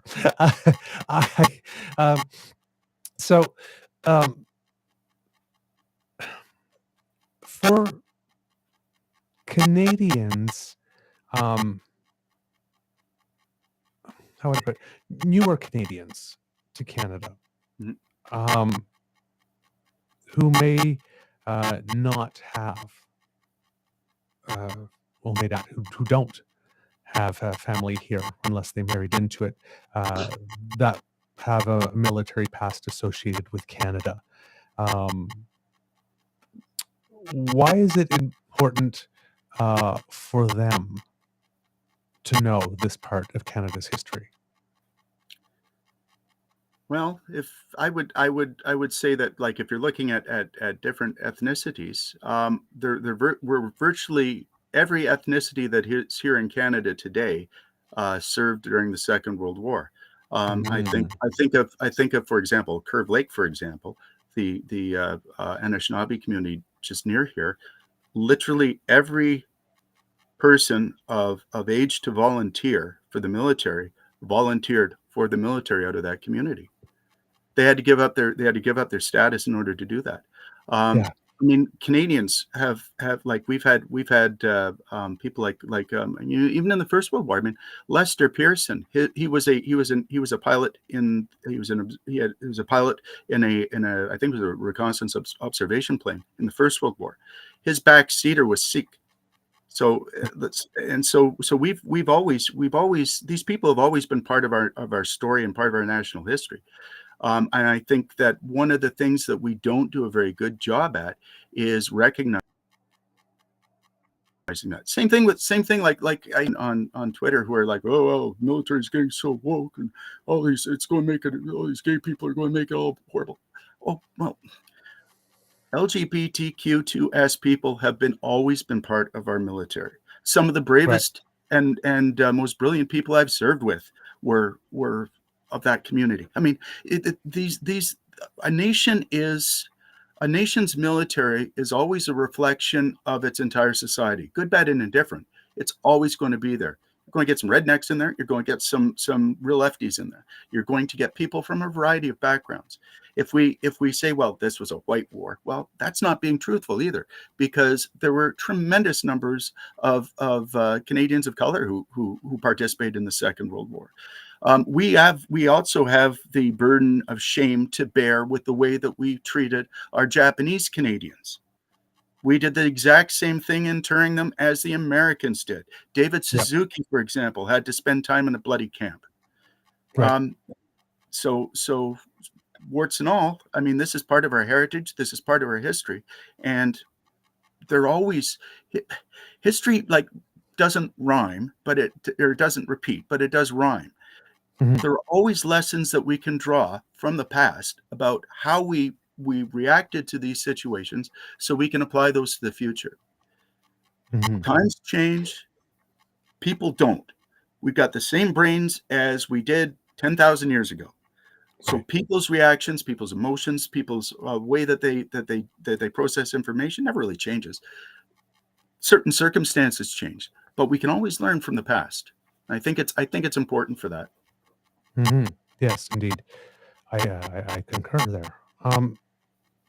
When you mentioned Indigenous soldiers, and there's something that made me think of something, because I had heard on the news 2 days ago that the Indigenous soldiers, and I didn't know that they had to give up their status, I learned that today, um, were promised things if they served, and when they got back, they didn't necessarily get it. I believe farmland and stuff of the sort. Mhm. Could you speak a little bit to that? Could you? They were, yeah, there were certain promises that were made, because it was, they, just like in the First World War, they were seen as being natural soldiers, and as being like people that the military really wanted to have in the ranks, and they certainly did serve quite honorably and quite well across the board in all services.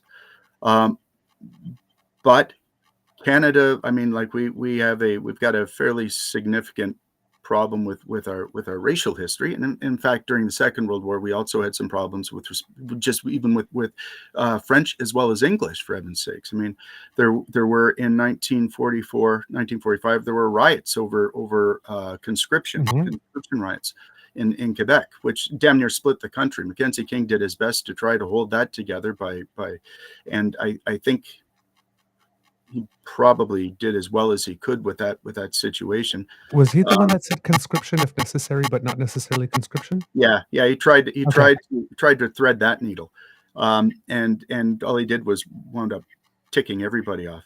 The conscripted soldiers who came up were told that they would be conscripted into national service, but they weren't going to be allowed to deploy they wouldn't have to deploy overseas. So they were called zombies, because they look like soldiers, they walk like soldiers, but they're not doing the same thing as soldiers. And to be quite honest, most of the Canadians overseas didn't want conscripts in their formations anyway, because they saw them as a danger and a liability. You don't want somebody, if you're in a very dangerous position, you don't want somebody beside you who you can't trust, or who you don't think might not have your back when the chips are down. So there were some issues with that. With respect to First Nations, I mean, it's the same with a lot of, I would say they suffered the same way they suffered before the war, and the same way they've been suffering all the way up to today with Grassy Narrows and things like that. And what's happening down in Sarnia, we still don't treat them very well, and we're not honoring our treaties with them. Black Canadians, the same way. Halifax, Africaville, was raised in order to build a goddamn park and a bridge at the north end of the south end of the Bedford Basin. Mm-hmm. And people were kicked out, and an entire community was destroyed and removed. Why? Well, they're black. Nobody really cared about that.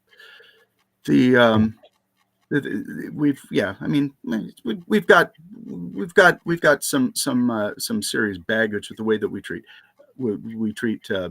people of color. We also have some serious baggage with the way we treat veterans, period. Yep. For example, it was only very recently that merchant marine sailors were even given a fraction of the respect and support that they had due based on their service in the Second World War. Mm-hmm. A warship can fight back. A warship has tools and training and crews and knows what to do. A merchant ship is moving along at sometimes 5 knots in a straight line. These guys are doing that back and forth every day for 5-7 years. A lot of them had several ships shot out under them, and they survived. And they got back aboard when they got into harbor. They lost pay when the ship went down, because their pay usually stopped when the ship sank. And then they had to re-enroll and sign up on another ship. And they did that for an entire war. We didn't even consider them veterans until recently. So, I mean, Veterans Affairs has some splaining to do, but jeez. So let's bring this now to today. 80 years has gone by. Mm-hmm. Are there lessons from that era, that time, that day, that are important to retain and could be useful now, considering what we're going on in the world right now? Because this D-Day here is different. because it's it's the 80th anniversary. It's a big ceremony. That's one, but it is happening while one of our former allies at the time, I guess, Russia, is now at war with one of our current allies, Ukraine. Mm-hmm. And Volodymyr Zelensky was attending the ceremonies as well.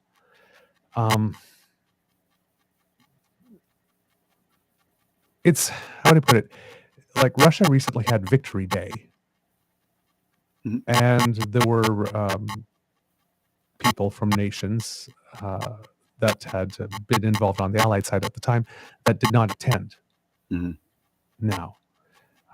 So things are different. It's not one big happy family anymore, or at least a family that agrees to, not talk about that issue at Thanksgiving when we get together, because Uncle Ron will go off. So given that we are in a situation of war, and a lot of people are saying that we basically already are in World War III, we just, a lot of people haven't acknowledged it yet. Mhm. How is this particular D-Day significant, and how could we look to those events to maybe help us get through the current moment? I would say that the lessons that we had that we learned at D-Day. First off, let's face it, this is the last anniversary of D-Day where we're going to have participation with people who are actually there. So we're at one of these sort of bitter, sad inflection points where it is passing from the era of lived experience into the realm of history, just like Vimy Ridge is. It's so that all by itself, I think it's important that we commemorate it and honor it while we still have some people here to thank in the flesh. The lessons that we learned during that conflict was that national pride or expansion or jingoism is unacceptable. The war gave us, and the effort against fascism gave us the understanding that people are very important, more important than governments, more important than systems, more important than territorial expansion. We learned that the best way to secure those freedoms that we care about, that we believe are important, Charter of Rights and Freedoms enshrines them for us, is through, we have to defend them. We have to do it collectively. No nation can stand alone anymore. The world doesn't work that way. We are all interconnected, and we are all linked. What happens to one country affects all countries. So Right. if you've got a situation where one country is invading another country, well, that becomes everybody's problem for a variety of reasons. We need to remember what unites us and what we did together and what we could achieve by working together. We stopped the most brutal conflict in recorded history together. No nation did that alone. Right. Nations participated as best they could. Some of them did more, some of them did less. But the Poles were fighting alongside Canadians and one Canadian army. The Poles they also had destroyers at work. The Free French were there. The Free French landed on their own I think in the American sector, but they landed their own forces on Normandy as well. People from around the world, Indians, were fighting, not as much in Europe, because they're mostly fighting under SIM and with SIM and the British and Commonwealth forces and American forces in the Pacific. But the Australians, everybody, this was a global effort to stop a pervasive evil that everybody knew. And for once, I guess, for a very brief time, the world was united in a common cause. Mm-hmm. That's something to remember. Yeah. Since you mentioned it, because we can't talk about World War II without talking about the common cause. and there are also links to today. 6 million, at least 6 million Jews were exterminated in camps. And right now, we are probably witnessing in Canada and other countries in the world the most insidious and fervent, for lack of a better word, rise of anti-Jew hate in a good long while, probably since the war. Yep. And we also have a generation of people now whose parents or grandparents may not have fought in these wars. So the Holocaust, like, my mom was born in 1939. So, yeah, she was a child during the war and that type of stuff, and probably doesn't remember much because she was young at that point. But my older aunts and uncles would be able to tell me a little bit, right? I'm one generation removed. But when you start becoming 2 or 3 generations removed, it seems that there's a lot of people that are not as aware of the history of the Holocaust and may not be aware of why it is the world said never again at the point, because we're watching this rise again. Are there any lessons with regard to that period and what we're commemorating today that we should be taking into the current political moment when it comes to standing up for our Jewish brothers and sisters? Now that and I get your point. Now that it is passing out, even the Holocaust is sort of passing out from the realm of lived experience, like I said, into the realm of history. Well, that makes it just that much more important to be taught and to be integral to our education, to our public education system. The only way that you can confront hatred and bigotry and prejudice is through understanding.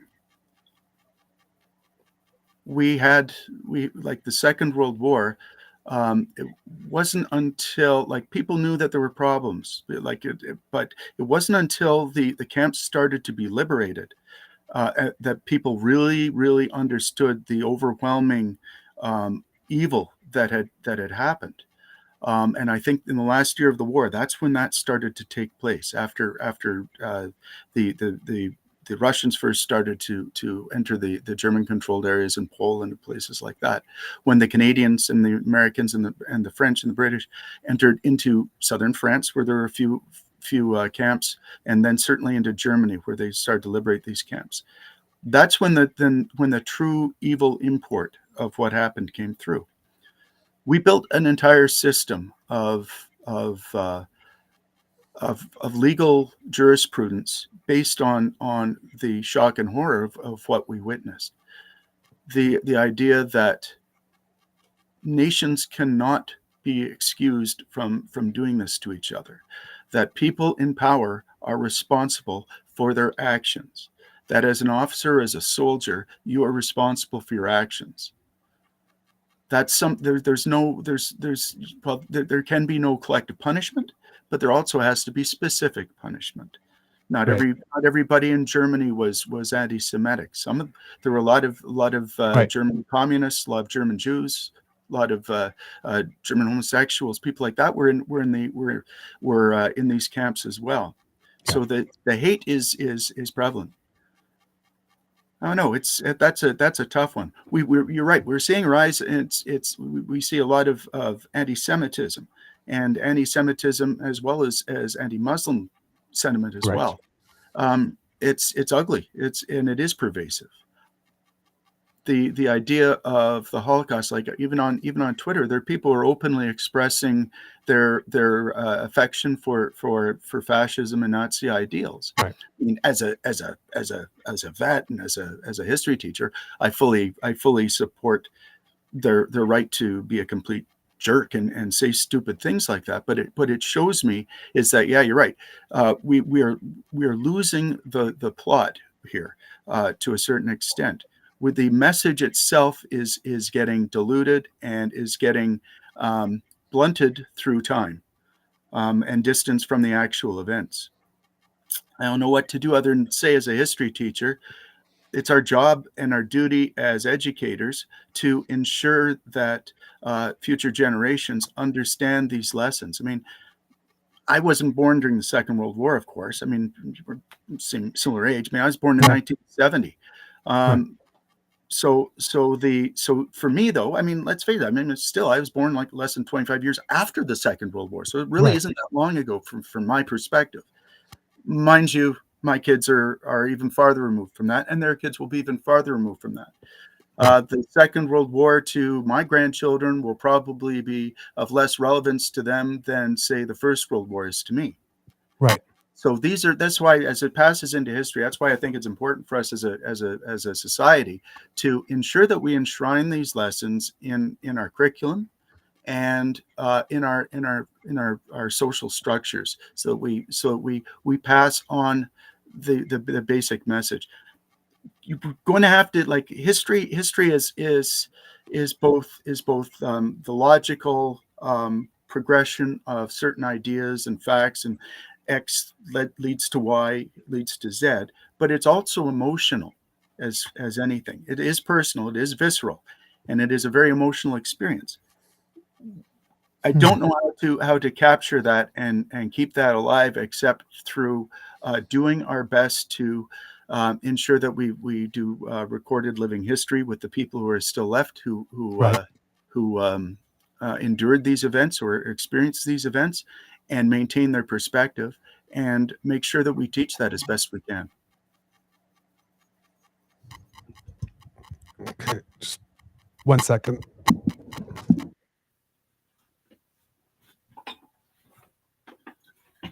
Now, kids, let me know. Paul just sent me a message saying that I needed to unplug my mic and try it again. Okay. And I saw that Kit Michael had said that my sound had gotten a little wonky there for a bit. One final question, I guess, and this one's more of a personal one. Why do you love history so much, and in particular military history? That's a good question. I grew up in a family where I was exposed at a very early age to a wide variety of Canadian experiences that were really profound and unique. I mean, my grandfather was an old school bush pilot, and he also taught me how to garden too. But I learned from him a love of country, and a love and an interest in what he did and what he experienced. When I was a small kid in Lakefield, my grandmother's backyard neighbor was a veteran of the First World War, and he explained to me some of his experiences lived experience in Vimy Ridge. And 100 days, actually, because he started at Vimy, and he fought through, I think it was at Cambrai. He got shot and he got returned home. I don't know. I've always had a probably because I find our history fascinating. People think Canadian history is boring, but I think that's because they are not looking at it the right way. History is the story of how we got to the point we're at. It's navigating. It's navigating the human experience. I learned. I became fascinated by military history when I was in grade 9, and I had to do summer school down at Thomas A. Stewart in Peterborough for math. And I was there early, so I'd spend time in the library reading books on the Boer War. Because I found it fascinating. It's as a professional officer when I was in the Navy. Also, the military uses history not just as a way of ensuring social norms and things like that, but also it's a lessons learned operation, because the things that have happened in the past do influence the way that you process decisions, the way you make decisions, the way you decide how you're going to act in the future. The only way you can do that is by looking back and seeing how other people have managed similar situations and learn whatever lessons you can from it. Otherwise, you're just basically repeating everything over and over. Life's far too short to be making the same mistakes repeatedly. It's important to learn from them and do your best to ensure that, well, you're making different mistakes in the future. In history as in life. Mhm. Wow. Kid Hugh, thanks so much. No worries. It was fun. That was brilliant. That was brilliant. I know that at the beginning, for the kids who might be watching or listening, that there was some tech things going on. Sorry about But that's not your fault. That's not you. That's not you. Don't apologize for Okay. that. I thought You it provided was- us content. I thought it was You my provided us content, and we must. I want to take a moment here to recognize and give a big shout out, and I hope the kids too in our audience too, to Mr. Grizzly, who did some of this remotely and did basically a yeoman's job trying to get us video and sound coordinated together and kept on improving the sound throughout the show. Because I don't know how it is he manages to do what he does, but I mean, this is what he does for a living, and he's a professional, he's an expert, and he makes it happen because today we MacGyvered a lot of things to bring this to you. Kid Hugh, I never know what to say because I find that thank you for your service is just a lame sort of throwaway statement. I know that a lot of people really mean it. But I don't know what it is, if you have a preference of what it is that you, or if people in the military have a preference of what it is that they would like people to tell them when they want to thank them for their service. But whatever that is, I am saying it to you. And if you could tell us what it is, we would love to know. Something Here's that's the more secret. meaningful. The full secret? I joined the Navy to pay for university. Yeah, I think my brother may have broke. done that too. But No, still, people who serve especially in the Canadian Forces, because it's all volunteer. If somebody wants to thank me for my service, I feel a little, I don't know, sometimes I feel a little awkward about it because it's like, for me, I'm like, well, I did it for my own reasons. And I know everybody signs up and does their thing for their own reasons. But if you want to thank a vet, write a letter to Veterans Affairs and tell them to work on their processes and support for Canadian veterans. I mean, I'm an old guy here, but I actually served in a position where I never was actually in combat. There are a lot of guys way younger than me who are really, really struggling and suffering and hurting hard, who need a hell of a lot of support and love. Some of the stuff that these poor guys and gals did in Afghanistan and around the world, and the things that they have seen, leaves scars that will be with them for the rest of their entire lives. Some of them are not coping well when they get home. They're not well treated by the Veterans Affairs, and they have a very difficult time getting the services they need. So anytime you can advocate for veterans, that's the best way to think of that. all right. And a lot of those scars are not visible. Nope. The worst ones are inside. Yeah. So yeah, thank you. If you have a chance to see your dad today, thank him. I will. Please. He's sleeping right now. For us, and I do look forward to meeting him and working on that project so we can bring a bit of his story to the kits and document it somehow. And thank you for always being willing to come on the show and share your knowledge. I have an incredible amount of respect for all the content you have in that beautiful brain of yours. And the kits here too. I mean, we listen to these because I like to listen to these types of episodes on these days too, and and learn and see how people analyze it and talk about it, and we get detail and we learn interesting things. But when you talk to us about it, you give us down to the barrel sizes, right? that are being used. So you have so much detail that we can actually paint a picture in our mind, a full picture. And it's not that we can't when other people, historians, are talking about it and when I'm listening on other news, but they're broader brushstrokes and maybe, you know, the, 5 or 6 basic colors. But What can I say? I'm a history you geek. paint with all the colors when Thank you you. do it. So when we're listening to you, it's vivid. I mean, we had some kits in the chat here saying I could listen to him all day Wow. because you just your passion for it and that you know so much about it, and that you have all these interesting anecdotes, like the guy who had to swim naked. It's That was leading it, seaman. it, I'll it, have to it remember his name. It was, yeah. was it, I want to say Sutcliffe, but I'm not sure. I'll have to look that up. Okay. But to me, a sign of a good teacher is someone who can bring the material to life. And whenever we talk about this, and of course other things, but when we talk about this specifically, because when I asked you to talk on asked you on the phone a few days ago if you wanted to do this, we talked for about an hour, Yeah. right, like this, and Don't about get me stuff. And you, started. no, but well, exactly. But you were talking to you mentioned it a little bit in the show there, but you were talking about how the Canadians and the Polish worked together, Mhm. and I never learned that in my history class either. So it's just that you bring so much. You bring color, you bring texture, you bring like I said, we can close our eyes and see the movie projected on the back of our eyelids of what's going on when we listen to you talk.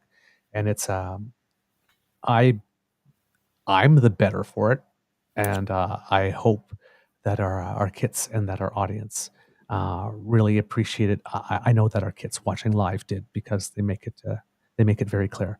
But I am sincerely hoping, and yes, of course, it's self-interest. We get a benefit, but I'm hoping that this one is as popular as your last appearance on our show, because you bring it. You just bring it.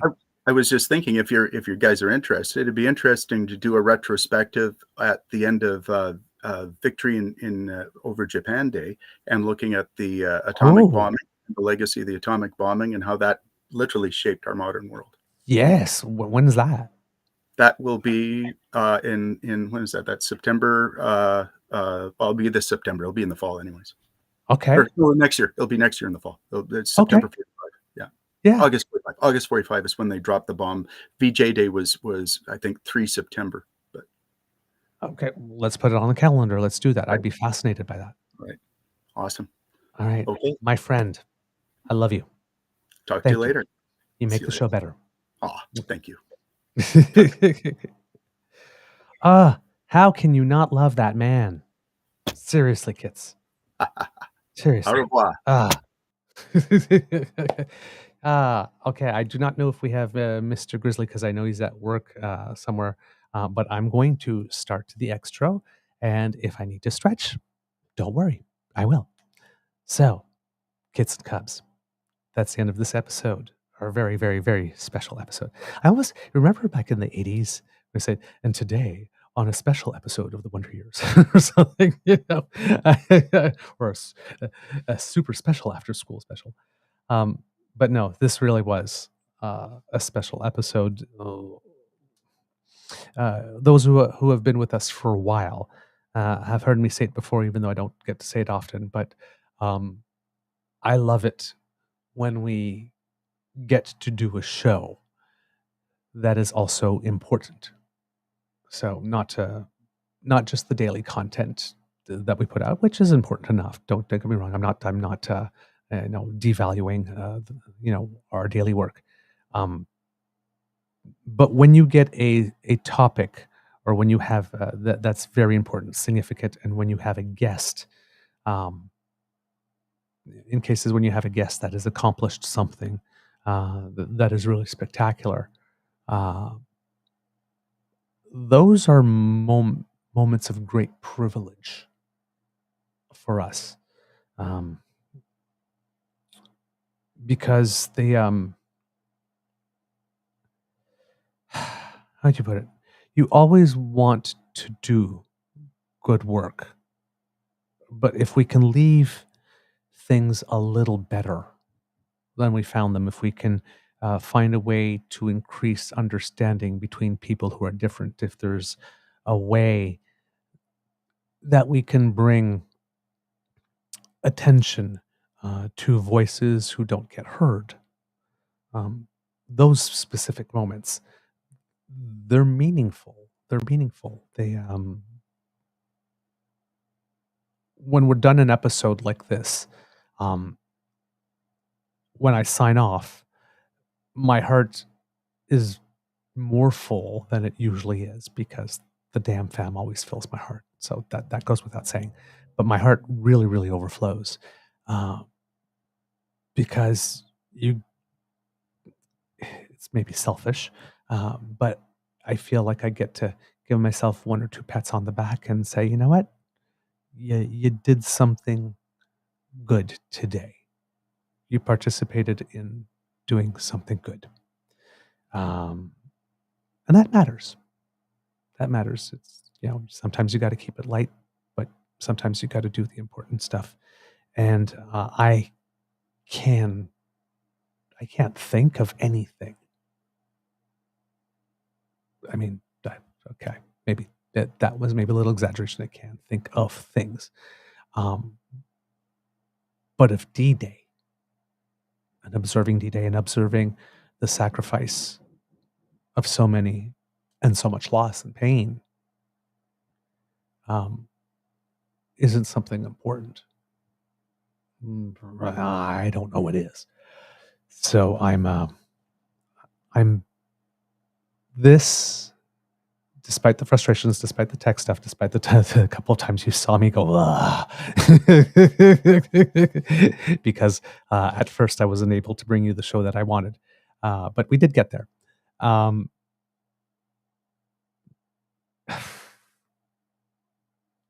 It's a privilege. That's all I can say. It's a privilege, and I'm happy I get the opportunity, and I'm happy that through this venture that Mr. and Grizzly and I started, that I, people like Kit Hugh, who is my friend, and I love him very much. But we met through this, have crossed my path and are able and willing to help us by sharing their knowledge and their expertise like this. So I'm in a really, really, really good mood, and I'm vibing. And I hope you are too, kids and cubs. All right. That's the end of this episode of the Daily Beaver Morning Show, D-Day edition. And we hope that you love this, because I really loved making this for you and bringing this to you today. Of course, sharing is caring and word of mouth is priceless, so please let your peeps and poops know all about us. Oh, I see Kit Pete has joined us in the chat today. Hello, my friend. Word of mouth is priceless, so tell everybody. And if you would like to make sure that you do not miss an episode, you don't have to, thanks to the Ray Girl. She sponsored our pod page. That's podpage.com/TheTrueNorthEagerBeaver, lowercase letters with a hyphen between each one of those words. And if you make your way to that site and click on subscribe, when we have something fresh off the bandwidth, it will come directly to you, so you won't have to miss a thing. If you would like to support us in other ways, well, then you need to make like Kit Lane and go to the True North Eager Beaver Media Incorporated YouTube page, which the kids tell me has had even more subscribers since we have been taking on the show today. I think we're at, well, my screen says 978, but it may even be more than that. Maybe the kids can give me a total while we're there. But if you are there, we are trying to get to 1,000 before Canada Day, so that we can further monetize this. So please, if you can help us, we would like that. Go to our page, click like, share, subscribe, and that would make us very happy. If you would like to support us in other ways, kids and cubs, the way you can do that is to go to our coffee page, where you will find the Eager Beaver Lodge Emergency Hydration Fund, which is our fancy word for our tip jar. If you like our content and you would like to encourage us to do more, well, you can do that by buying us a cup of coffee or a Guinness for Mr. Grizzly, a Caesar, or a hot chocolate for me. That, it helps us produce, write, deliver the show, market it, and, we always appreciate a little love. Because democracy is something that you do. Like Kit Hughes said in the conversation, take the time to write some letters to veterans organizations, to the Minister of Veterans Affairs, to your MPs, and ask that they keep that not that they keep on that they do right by our veterans and that they keep doing so. All right. Oh, Kid Aussie Pete, thank you for the super chat donation. That's so sweet of you. Thank you. Much appreciated. Sorry, I was so long being away. Major technological issues here at work, at my job, and my laptop wouldn't boot up because it won't charge. So I had to use my phone, and I lost connection. So it's been a heck of a day. Mr. Grizzly, I was telling the people on the chat, the kits, I don't know if you were able to hear it, but the heavy lifting you did today to make this happen. Yeah. It's just the job. I'm very grateful. Thank you. You saved the show. You saved the show today. Kits and Cubs, because democracy is something that you do, please write your veterans organizations and ask that they do better. Make sure that they take care of them and that our veterans get that which is due and that which was promised, that we deliver on our promise for the service that they gave us. All right. Also, because democracy is something that you do, if you live in Alberta, please get involved in the NDP leadership race so that you have the best candidate possible for the general election when it comes along. And if you are in Saskatchewan, New Brunswick, or the province of British Columbia, please get involved. Call your local electoral body and see if you can volunteer at a polling station this year. We need good people to be able to do that. And it's a wonderful experience. I've had the chance to do it. And there is nothing better. There are a few things better than on voting days, seeing people come to the voting booth excited to vote and wanting to vote. And it renews some patriotism and love for the country. So please do that if you can. From the Beaver Lodge, this is your Eager Beaver saying it could be a tough world out there, so please be kind to and gentle with yourself. If we still have Mr. Grizzly, do you have some words of wisdom, sir? Yeah, when technology fails and goes sideways and creates massive issues, try not to get too upset. Just breathe through it, get it done. Everything will work out in the end. It'll all be okay. Nobody's going to be harmed at the end of the day. So try not to let your emotions get the better of you, which, because I woke up feeling great, other than being tired, which is standard for me, but woke up feeling great, in a great mood, with no anxiety, no depression, just feeling like, whatever comes my way, I'll deal with. Right. It's because of that I've been able to deal with all the technological issues today. So, yeah, remember to try and breathe. Remember to try and relax, and remember all the bad stuff that happens is only temporary. And when it's technology, don't worry about it. Life goes on. That's a lesson I need to learn.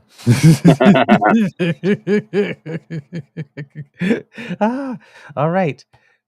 Well, then, from the Beaver Lodge, it could be a tough world out there. Please be kind to and gentle with yourself. Mr. Grizzly, please cue the cock. Give me a second here. I'm doing this from my phone, so here we go. You are listening to a True North Eager Beaver Media Incorporated podcast. The True North Eager Beaver podcasts are proudly brought to you by our founding sponsors, the Misfit Mysteries from Corvid Moon Publishing, your source for science fiction, fantasy, and cozy mysteries featuring a broad diversity of characters, CanadianTarot.com, your uniquely Canadian online eclectic tarot community, and the Peppermaster, Hot pepper sauce is made from farm fresh ingredients to thrill your taste buds and expand your mind. We are grateful to the Crier Media Network for its support, Pete Jarvis for our artwork, and Paul Joseph Something for our opening and closing sequence music.